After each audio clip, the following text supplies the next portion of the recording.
नमस्कार दोस्तों, स्वागत है आप सबका जैन इन्वेस्टर्स यूट्यूब चैनल में। आज हम एक ऐसी कंपनी के बारे में बात करने वाले हैं, एक ऐसी कंपनी के बारे में हम जानने वाले हैं दोस्तों, जो अगली टाटा एल्क्सी बनने का पूरा दमखम रखती है और तेजी से इस ओर बढ़ भी रही है दोस्तों। इस कंपनी के स्टॉक ने अपनी लिस्टिंग के बाद जबरदस्त परफॉर्मेंस दिया है दोस्तों। तो जी हाँ दोस्तों, आज हम देखने वाले हैं केसॉल्स इंडिया कंपनी के बारे में। इसके बारे में हम सारी जानकारी आज देखने वाले हैं। तो आज हम क्या क्या देखने वाले हैं उस पर अगर नजर डालें दोस्तों, तो सबसे पहले हम कवर करने वाले हैं कंपनी के बिजनेस का ओवरव्यू।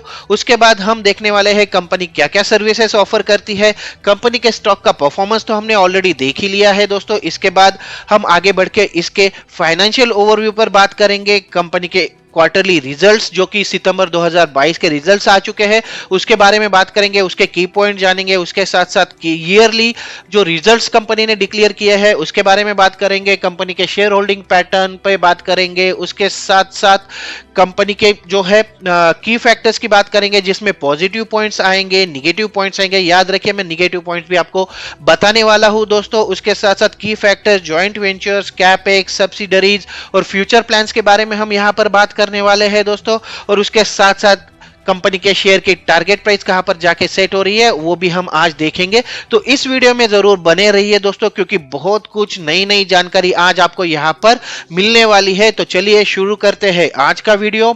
और सबसे पहले नजर डाल लेते हैं कंपनी के बिजनेस पर। अगर बिजनेस ओवरव्यू की बात कर ले तो देखिए, 350 से ज्यादा कंपनी के इंप्लॉइज है।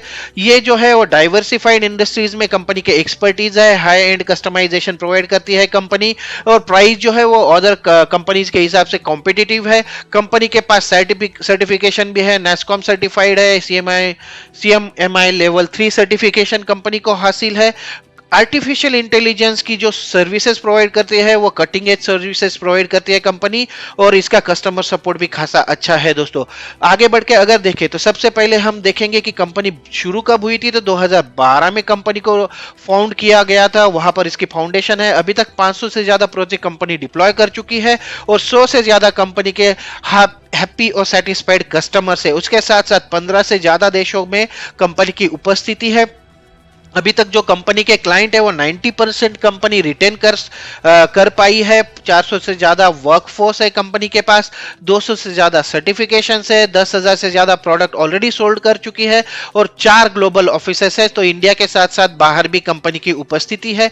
अगर देखें तो ये कंपनी जो है software development, enterprise solution, consulting और रियल इस्टेट, ई कॉमर्स, वित्त, दूर संचार यानी कि टेलीकॉम और हेल्थ केयर आदि जैसे डोमेन में या क्षेत्रों में कंपनियों को आईटी सॉल्यूशंस प्रदान करने में लगी हुई है दोस्तों। कंपनी का सॉफ्टवेयर जो है उसका कंपनी जो है वो सॉफ्टवेयर डिजाइन, डेवलपमेंट और मेंटेनेंस का काम करती है।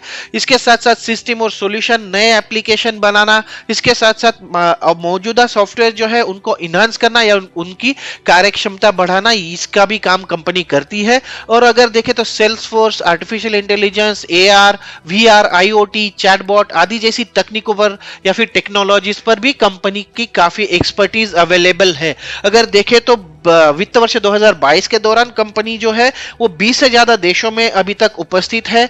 35 से ज्यादा आईटी सर्विसेज वो अपने ग्राहकों को देती है, और इसके साथ साथ इसके जो टॉप 5 ग्राहक है या क्लाइंट्स है वो इस कंपनी के रेवेन्यू में 48% का कंट्रीब्यूशन करते हैं दोस्तों। तो काफी शानदार नंबर्स अभी तक नजर आ रहे हैं। आगे बढ़ के हम देखने वाले हैं कंपनी के बिजनेस वर्टिकल्स दोस्तों। अगर देखें तो कंपनी किन किन बिजनेस वर्टिकल्स पर काम करती है, यहां पर अगर देखें तो मेनली हमने सिर्फ मेजर बिजनेस वर्टिकल यहां पर लिस्ट किया है, जैसे कि जावा है, उसके बाद डाटा साइंस है, वेब एंड मोबाइल डेवलपमेंट है, सेल्स फोर्स है, डेवऑप्स है, और इसके साथ साथ बिग डेटा जैसी जो टेक्नोलॉजीज है उस पर भी कंपनी काम करती है। इसको धीरे धीरे हम डिटेल में देखेंगे जरूर। अगर सबसे पहले देखें दोस्तों तो सर्विसेज जो कंपनी ऑफर करती है उसमें Salesforce, machine learning, JavaScript, penetration testing जैसी सॉफ्टवेयर सर्विसेज ऑलरेडी आती है। इसके साथ साथ Odoo app, Magento app, Salesforce app और अन्य आईओएस या फिर एंड्रॉइड ऐप का डेवलपमेंट भी कंपनी देती है। और इसके साथ साथ big data division, Apache NiFi, Spark, Kafka और कैसेंड्रा जैसी सर्विसेज प्रोवाइड करती है। अब सबसे पहले देखते हैं आर्टिफिशियल इंटेलिजेंस और मशीन लर्निंग में कंपनी की क्या ऑफरिंग्स है। तो इसमें deep learning, predictive analysis, natural language processing और उसके साथ साथ कंप्यूटर विजन कंपनी प्रोवाइड करती है। तो ये सर्विसेज है जो आर्टिफिशियल इंटेलिजेंस के अंतर्गत कंपनी या फिर मशीन लर्निंग के अंतर्गत कंपनी प्रोवाइड करती है। आगे बढ़ते हैं दोस्तों, आगे देखते हैं बिग डेटा के अंदर कंपनी क्या क्या प्रोवाइड करती है। तो इसमें मेनली अपाचे स्पार्क है, अपाचे कैफका है, उसके बाद अपाचे कैसेंड्रा है, अपाचे निफी है और अपाचे से रिलेटेड हेडूप। तो ये सारी अपाचे से रिलेटेड जो भी कंपनी है वो सर्विसेज प्रोवाइड करती है अपने कस्टमर्स को। इसके बाद सेल्स फोर्स अगर देखें तो इसमें CPQ, sales cloud, service cloud, lighting, MuleSoft, commerce cloud, उसके बाद marketing cloud, Einstein consulting partner और एक्सपीरियंस क्लाउड, ये सारी सर्विसेज है कंपनी जो सेल्स फोर्स के ग्राहकों को प्रोवाइड करती है। ओडू के अंतर्गत अगर देखें तो कस्टमाइजेशन, इंप्लीमेंटेशन, इंटीग्रेशन ओडू का ये कंपनी करती है। उसके साथ साथ एग्जिस्टिंग सॉफ्टवेयर्स को माइग्रेट भी करती है ओडू में, ओडू का सपोर्ट भी करती है और ओडू कंसल्टेंसी भी कंपनी ऑफर करती है दोस्तों। आगे जाके देखेंगे मैग्नेटो के अंदर कंपनी क्या सर्विसेज प्रोवाइड कर रही है। Website development, optimisation, mobile app development, support and maintenance, extension, customisation, उसके साथ साथ परफॉर्मेंस ऑडिट भी कंपनी प्रोवाइड करती है। इंटीग्रेशन की सर्विसेज कंपनी प्रोवाइड करती है और माइग्रेशन की भी सर्विसेज कंपनी मैजेंटो के अंदर प्रोवाइड कर रही है दोस्तों। अगर आगे जाके देखें तो डेवऑप्स ये काफी पॉपुलर हुआ था बीच में। यहाँ इसके अंतर्गत कंपनी डॉकर के बाद अगर देखें तो कुबरनेट्स, उसके बाद Azure, data visualisation, app monitoring जैसी सर्विसेज डेवऑप्स के अंतर्गत कंपनी प्रोवाइड कर रही है अपने कस्टमर्स को। और जावा के अंडर देखें तो मेन जावा है, J2EE, उसके बाद API development, application migration, spring app development और spring and spring boot framework भी कंपनी प्रोवाइड करती है। तो ट्रेडिशनल जावा डेवलपमेंट में कंपनी की एक्सपर्टीज ऑलरेडी है। माइक्रो सर्विसेज की अगर बात करें तो कंटेनर्स प्रोवाइड करती है, डॉकर्स और कुबरनेट्स प्रोवाइड करती है, एपीआई गेटवेज भी प्रोवाइड करती है। काफी अच्छा बिजनेस है ये। मैसेजिंग और इवेंट स्ट्रीमिंग का भी कंपनी सर्विसेज प्रोवाइड करती है और सर्वरलेस आर्किटेक्चर भी कंपनी ऑलरेडी प्रोवाइड कर रही है। अगर कंपनी के मेन क्लाइंट लिस्ट की, अगर मेजर क्लाइंट लिस्ट की बात करें तो सबसे बड़ा अगर देखें तो ऑन पॉइंट ग्रुप जो है वो कंपनी का सबसे बड़ा कस्टमर है। इसके बाद इकोजिनियो है, उसके बाद हार्डी न्यूट्रिशंस है, एलएनटी सर्विसेज है, एलएनटी इंफॉर्मेशन टेक्नोलॉजी है, शेयर मिस्टर है। उसके बाद अगर देखें तो नाइट ब्रॉडबैंड है, क्यूट येती है, काउंट एबॉट है, निम्बल दीज है, परसिस्टेंट जैसी कंपनी भी आती है। बिग फोर अकाउंटिंग फर्म और प्राइवेट बैंकिंग कंपनीज भी कंपनी से सर्विसेज ऑलरेडी लेती है। इसके साथ साथ स्मार्ट ईवा जो है वो भी कंपनी के क्लाइंट लिस्ट में शामिल है दोस्तों। तो काफी बड़े बड़े नाम यहाँ पर ऑलरेडी शामिल है। इसके बाद अगर कंपनी के बिजनेस पार्टनरशिप्स या भागीदारी की बात कर ले दोस्तों, तो सबसे पहले अगर देखें तो तो यहाँ पर कंपनी ने सेल्सफोर्स, एडोब, ओडू, ड्यूपल एसोसिएशन के साथ रणनीतिक साझेदारी ऑलरेडी की है। इसके साथ साथ रेड हैट है और उसके साथ साथ अगर देखें तो ओडू जैसी कंपनी है, इनके साथ भी कंपनी ऑलरेडी पार्टनरशिप में है। आइए आगे बढ़ के जानते हैं कंपनी की टारगेट इंडस्ट्रीज। अगर टारगेट इंडस्ट्रीज की बात कर ले यहाँ पर, तो टारगेट इंडस्ट्रीज में बहुत सारी इंडस्ट्रीज है जो कंपनी के रडार पर है, जैसे टेलीकॉम है, हेल्थ केयर है, ई कॉमर्स है, ईआरपी है, एंटरटेनमेंट है, retail, information technology, material handling, manufacturing, fintech. Almost सारी कंपनीज जो है वो कंपनी, ये डोमेन जो है वो कंपनी के टारगेट इंडस्ट्रीज में आते हैं दोस्तों। अगर कंपनी के प्रेजेंस की बात कर ले तो जैसा मैंने पहले भी बताया कि कंपनी जो है दोस्तों लगभग 4 से 5 जगहों पर इसके ऑफिसेस मौजूद है। तो इंडिया में पुणे और नोएडा और इंदौर में इसके ऑफिसेस मौजूद है और यूएसएमएस सेंट जोस में भी कंपनी का एक ऑफिस ऑलरेडी मौजूद है। आगे बढ़ के देखते हैं कंपनी के फाइनेंशियल्स के आंकड़े दोस्तों। लेकिन दोस्तों अगर अभी तक दी हुई जानकारी अगर आपको पसंद आई हो तो इस वीडियो को एक लाइक जरूर कीजिए और अगर आप मेरे चैनल पर नए हैं तो इसे सब्सक्राइब कर लीजिए। सब्सक्राइब करते हुए ऑल का ऑप्शन, बेल का आइकॉन प्रेस करने के बाद ऑल का ऑप्शन जरूर सिलेक्ट कर लीजिए, क्योंकि ऐसी ही नई नई जानकारी, नए नए शेयर्स के बारे में मैं आपके साथ शेयर करने वाला हूं जो आपकी हेल्प कर सकती है आगे की स्ट्रेटेजी डिसाइड करने में। आइए आगे बढ़ते हैं और आगे बढ़ के अब हम नजर डालेंगे कंपनी के फाइनेंशियल ओवरव्यू पर। अगर सबसे पहले देखें तो कंपनी अगर देखें तो 504 करोड़ रुपए का मार्केट कैप है। अभी तक कंपनी बहुत ज्यादा बड़ी नहीं हुई है दोस्तों। 504 करोड़ का मार्केट कैप मतलब स्मॉल कैप या माइक्रो कैप के बीच में कंपनी है, लेकिन पोटेंशियल बहुत ज्यादा है दोस्तों। स्टॉक का पी जो है वो 25.5 का है, इंडस्ट्री पी जो है वो 34.2 का है। आरओसी देखिए 140% का और आरओई 106% का। जबरदस्त नंबर है दोस्तों, बहुत ही शानदार नंबर से यहाँ पर है। कंपनी के शेयर की करंट प्राइस लगभग 425 के आसपास है। 519 के लेवल छू चुकी थी एक बार एक टाइम पर यह कंपनी, और 293 की लोएस्ट लेवल इसने दिखाई है।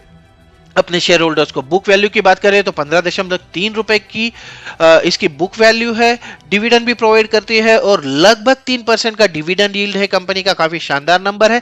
फेस वैल्यू जो है वो 10 रुपए की है। ईपीएस जो है वो लगभग 17 रुपए को छू रहा है। प्रॉफिट ग्रोथ जो है लगभग 52% का रहा है पिछले एक साल में। सेल्स ग्रोथ लगभग 74% का रहा है एक साल में। डेट टू इक्विटी जीरो है दोस्तों। अगर आप ऐसी कंपनी तलाश रहा है जहां पर डेट टू इक्विटी जीरो है तो ये कंपनी है, आप लिख सकते हैं इसको। पिट्रोस की स्कोर जो है वो 5 का बन रहा है और उसके साथ साथ जी फैक्टर स्कोर जो बन रहा है वो 7 का। डेटर डेज की अगर बात करें तो ये एक पॉइंट है, डेटर डेज थोड़े से 504 करोड़ रुपए के हिसाब से 72 दिन जो है वो थोड़े से हायर लेवल पर है। इस पर आगे जाके जरूर बात करेंगे दोस्तों। आइए आगे बढ़ते हैं और Q2 FY 2023 के हाइलाइट्स पर हम नजर डालने वाले हैं।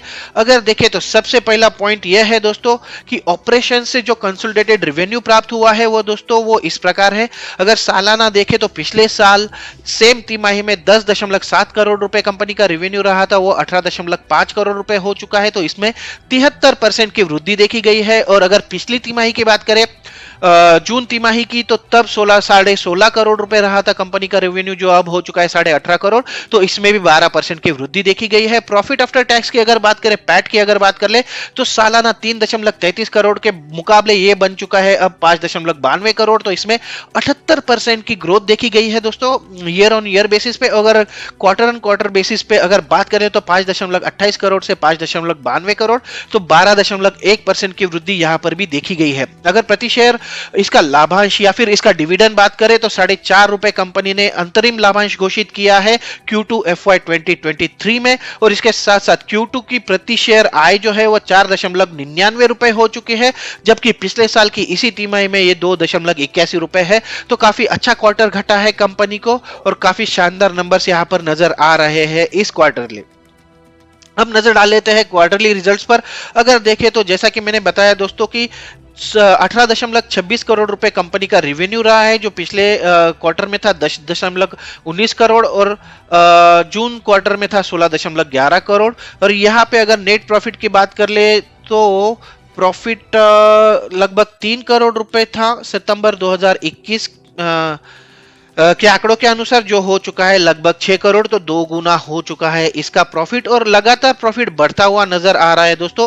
अगर जून 2021 से सितंबर 2021 का एक नंबर छोड़ दे जहां पर 4 करोड़ रुपए से ये कम होकर 3.09 करोड़ रुपए हुआ था, तो अगर आप देखें तो जून 2022 से कंपनी का जो प्रॉफिट है वो लगातार बढ़ता हुआ जा रहा है और यहाँ पर काफी शानदार ग्रोथ यहाँ पर नजर आ रही है। अगर सेम स्टोरी देखें तो यहाँ पर सेम स्टोरी दिखाई देगी आपको। कंपनी का जो सेल्स है वो भी काफी हद तक काफी शानदार तरीके से बढ़ता जा रहा है। आइए आगे बढ़ते हैं, इसके ईयरली रिजल्ट्स पर नजर डालेंगे। मार्च 2015 की अगर बात करें तो 0.0000 था, तो ज्यादा कुछ था नहीं कंपनी में बात करने के लिए। लेकिन उसके बाद से कंपनी मार्च 2016 में 2 करोड़ रुपए का बिजनेस, मार्च 2017 में 2 करोड़ रुपए का बिजनेस, फिर 3 करोड़, फिर 5 करोड़, फिर 8 करोड़, 24 करोड़ और 45 करोड़ और पिछले 12 महीनों का 60 करोड़। तो अगर देखें दोस्तों तो यहां पर अब आपको समझ में आ रहा है कि मैं क्यों बोल रहा हूं कि ये अगला टाटा एल्क्सी का शेयर बन सकता है, ये कंपनी अगली टाटा एल्क्सी कंपनी बन सकती है। तो काफी शानदार यहां पर ग्रोथ दिखा रही है कंपनी। अगर देखें तो मार्च 2020-21 में जो कोरोना की वजह से काफी चीजें प्रभावित हुई थी, वहां पर इस कंपनी ने काफी अपॉर्चुनिटीज को भुना है और 8 करोड़ से 24 करोड़ तक इसका रेवेन्यू जा चुका था। अगर नेट प्रॉफिट की बात करें तो मार्च 2020 में जहां कंपनी को सिर्फ 1 करोड़ रुपए का फायदा हुआ था profit profit before after tax वो आगे जाकर हो चुका 8 करोड़, तो 8 गुना हो चुका था मार्च 2021 में, और 8 करोड़ से अब हो चुका है 15 करोड़ सालाना। तो अगर देखें तो मार्च 2022 के आंकड़ों में भी लगभग 90 से 95% की बढ़ोतरी, ऑलमोस्ट 2 गुना हो चुका है कंपनी का प्रॉफिट आफ्टर टैक्स। तो काफी शानदार नंबर्स यहां पर देखे गए हैं। अगर देखें आगे बढ़ते हैं दोस्तों, आगे बढ़ के हम देखते हैं कंपनी के रेवेन्यू ब्रेकअप पर एक नजर डाल लेंगे। अगर रेवेन्यू बाय टेक्नोलॉजी देखें तो कंपनी का रेवेन्यू कहां से आता है, ये एक इंपॉर्टेंट चीज यहां पर हमें देखने को मिल सकती है। सेल्स फोर्स से कंपनी 39% का रेवेन्यू जनरेट करती है। बिग डेटा से कंपनी 16% का रेवेन्यू जनरेट करती है। जावा एंड माइक्रो सर्विसेज से 15%। उसके बाद मोबाइल एंड ओपन सोर्स से कंपनी 14% का रेवेन्यू जनरेट करती है। एआई आर्टिफिशियल इंटेलिजेंस और मशीन लर्निंग 11% का कंट्रीब्यूशन करता है रेवेन्यू में। और क्यूए एंड ऑटोमेशन कंपनी को 5% का रेवेन्यू जनरेट करके देता है। अगर जियोग्राफी वाइज अगर देखें दोस्तों तो इंडिया से कंपनी का सिर्फ और सिर्फ 26% का रेवेन्यू आता है। सबसे ज्यादा आता है एनए रीजन से, नॉर्थ अमेरिका रीजन से। उसके बाद rest of the world 3%, Australia 2% और यूरोप से कंपनी का 9% का रेवेन्यू जनरेट होता है।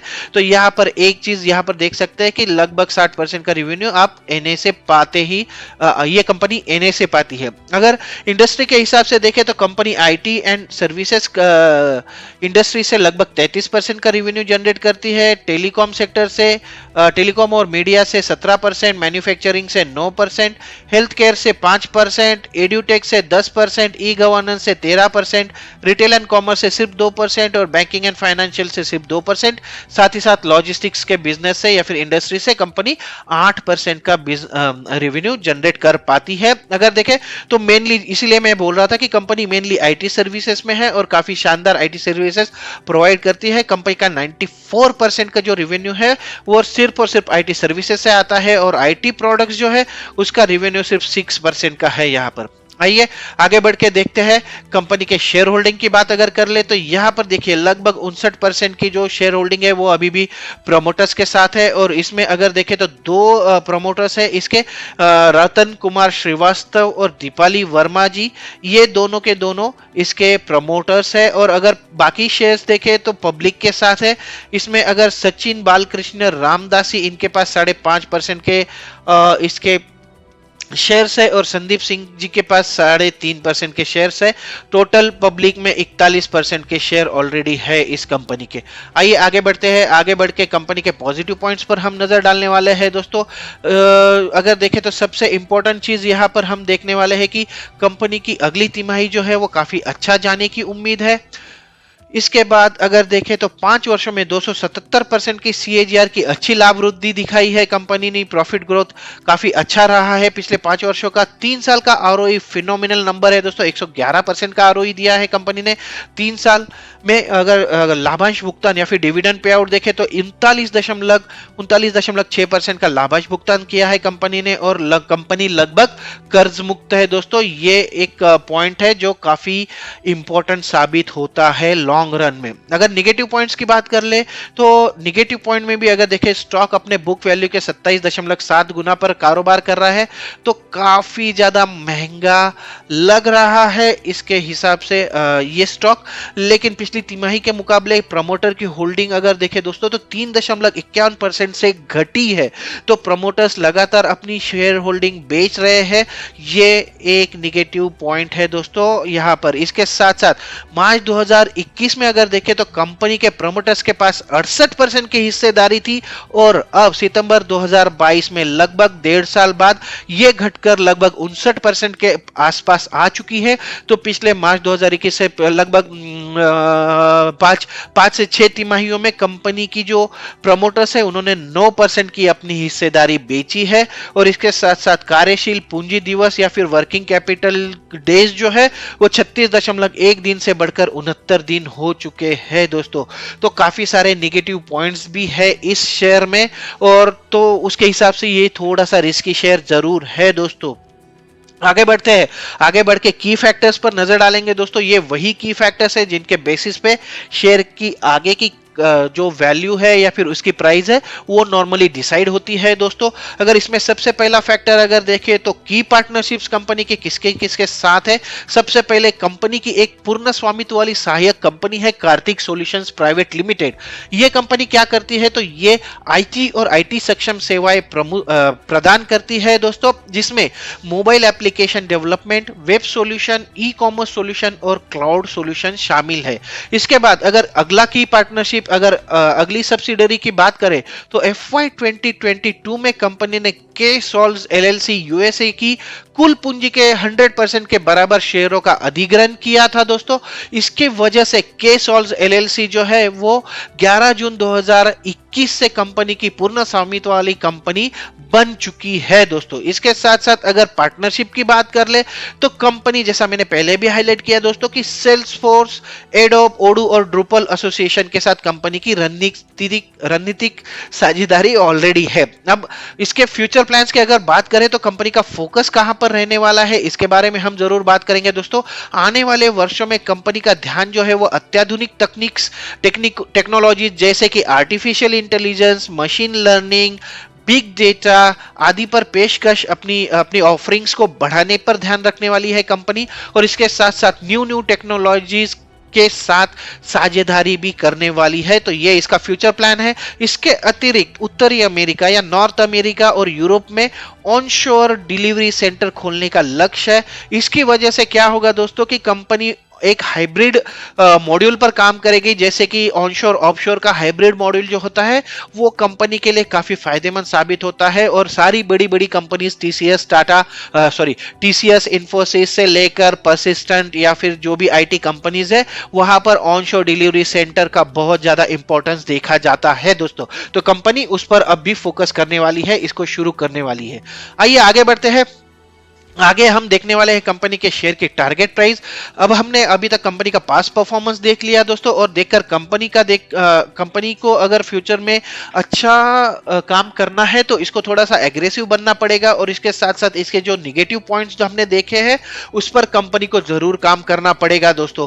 फ्यूचर के प्लान्स के बारे में जानकर एक बात तो समझ में आ रही है दोस्तों कि कंपनी एक अच्छा प्लान बना रही है और वहां पर अपने पैर पसारने की कोशिश कर रही है जहां पर उसकी ऑलरेडी पहुंच नहीं है, या तो फिर वो साझेदारी बना रही है या फिर वो कंपनी को एक्वायर कर रही है। तो ऐसी कंपनी जो है जो एक एग्रेसिव प्लान लेकर आगे बढ़ती है वो काफी अच्छी साबित होती है फ्यूचर में, और इसकी झलक इसके आंकड़ों में भी देखी जा सकती है। अगर देखें तो मार्च 2020 का जो इसका प्रॉफिट था वो 1 करोड़ था, मार्च 2021 का हो गया 8 करोड़, और उसके बाद मार्च 2022 में हो गया 15 करोड़। तो लगभग पिछले 2 सालों में 1 करोड़ से लेकर 16 करोड़ रुपए तक का प्रॉफिट इसका हो चुका है, और इसका सेल्स भी लगभग 8 करोड़ से 45 करोड़ रुपए तक पहुंच चुका है। तो काफी शानदार नंबर्स है, काफी शानदार इसका यहाँ पर परफॉर्मेंस दिख रहा है दोस्तों। इस ओवरऑल बीते 2 से 2.5 साल में कंपनी ने काफी शानदार नंबर दिया है और काफी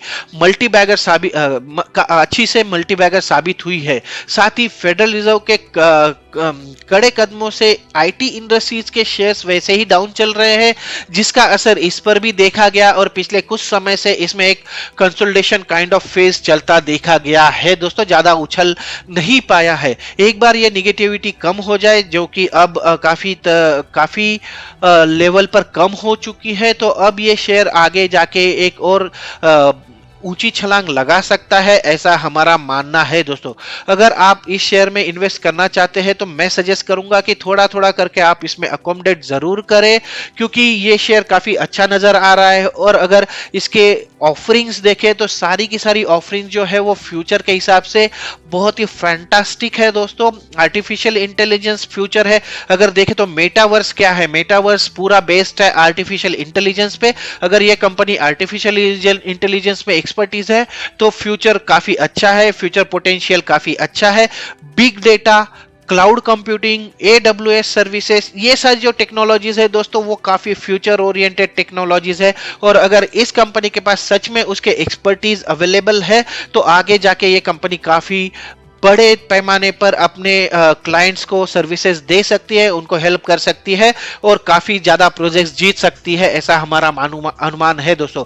अगर टारगेट प्राइस की बात करना ही चाहते हैं दोस्तों तो अगले एक साल में कम से कम 50% तो ये बढ़ ही जाएगा, ऐसा हमारा अनुमान है। तो कहीं पे जाके 600 की टारगेट लेवल ये अगले एक साल में अचीव कर लेगा, ऐसी हमारी उम्मीद है दोस्तों। तो ये था दोस्तों केसॉल्व्स इंडिया लिमिटेड कंपनी के शेयर का फुल एनालिसिस। आशा करता हूं आपको ये वीडियो पसंद आया होगा, और अगर आपके मन में इससे जुड़ा कोई सवाल है तो मुझे जरूर बताइए, मैं आपको इसके जवाब देने की जरूर कोशिश करूंगा। तो आज के वीडियो में यही रुक रहा हूं दोस्तों, मिलते हैं अगले वीडियो में एक नए शेयर के साथ, एक नई जानकारी के साथ। तब तक के लिए नमस्कार।